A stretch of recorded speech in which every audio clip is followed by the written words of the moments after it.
Title: I was in a daze coming home and my dad did this. True life story. When I think back to that evening, the first thing that comes to mind is the sound of my own footsteps echoing down the quiet suburban street. It was later than I had planned to be out, and I was completely lost in thought. My mind kept replaying the events of the day, and I was so caught up in my own head that I barely noticed how dark it had become. The world around me felt blurry, as though I was moving through a fog. That's the best way I can describe it. I was in a daze. My name is Emily Parker. I grew up in a quiet town in Ohio, surrounded by tree-lined streets and neighbors who waved to each other as they drove by. I was always the type of girl who carried the weight of the world on her shoulders. I worried about my future, about college, about disappointing people. That day had been one of the heaviest in a long time. Earlier, I had gotten back my results from an important exam, and though I passed, the grade wasn't as high as I had hoped.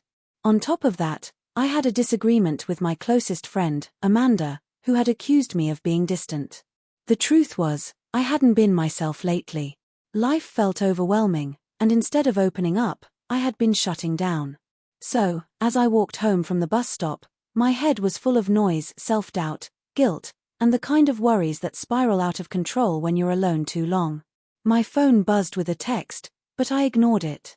I just wanted to be home. When I finally turned the corner onto our street, I noticed the light in the living room window glowing warmly against the night. It was comforting. My dad, Michael Parker, always kept the light on when he knew I'd be home late. That was just the kind of man he was: reliable, protective, and quietly attentive in ways most people might not notice. Dad had raised me mostly on his own after my mom left when I was little. He wasn't the type to give long speeches or overbearing lectures.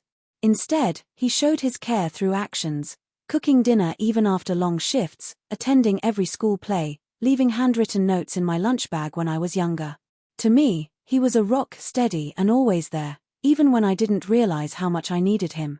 As I opened the front door that night, the familiar creak of the hinges greeted me. I slipped off my shoes and tried to make as little noise as possible, but of course, Dad noticed right away. That you?" His voice called from the living room. "Yeah, it's me," I said softly, dropping my bag by the door. He walked out to meet me, concern already written across his face. "You're late." I was starting to worry. "I know. I lost track of time," I admitted, avoiding his eyes. Dad studied me for a moment. "You okay?" That simple question was all it took. The weight of the day suddenly pressed harder against me, and before I knew it, tears welled up in my eyes. I hated crying, especially in front of people, but with him, I couldn't help it. "I just had a bad day," I whispered. Without hesitation, Dad pulled me into a hug. It was the kind of embrace that reminded me of being little again, when a hug from him could fix almost anything. I buried my face into his shoulder and let the tears fall. "You don't have to carry everything alone, he said gently. "Whatever it is, we'll figure it out." We moved to the couch, and I told him everything: the test, the fight with Amanda, the constant pressure I felt to be perfect. He listened without interrupting, nodding occasionally, but never once judging. That was another thing about my dad: he let me speak freely, even when I rambled or repeated myself. When I was done, he leaned back and said, "You know, life doesn't get easier by being hard on yourself. You've always been determined, and I admire that. But you also need to give yourself room to breathe." His words hit me deeply. For the first time that day, I felt like I could finally exhale. That night turned into one of those rare evenings where time slows down. We sat in the living room for hours, talking about everything and nothing: our favorite movies, his memories from when he was my age, even silly stories that made us laugh until my sides hurt. By the time I went to bed, the fog in my mind had lifted. I realized something important: sometimes, when you feel lost, it's not about finding the perfect solution. It's about knowing you're not alone. In the days that followed, I started to heal. I made up with Amanda, apologizing for shutting her out. I worked harder on my studies, not out of fear, but because I wanted to prove to myself that I could.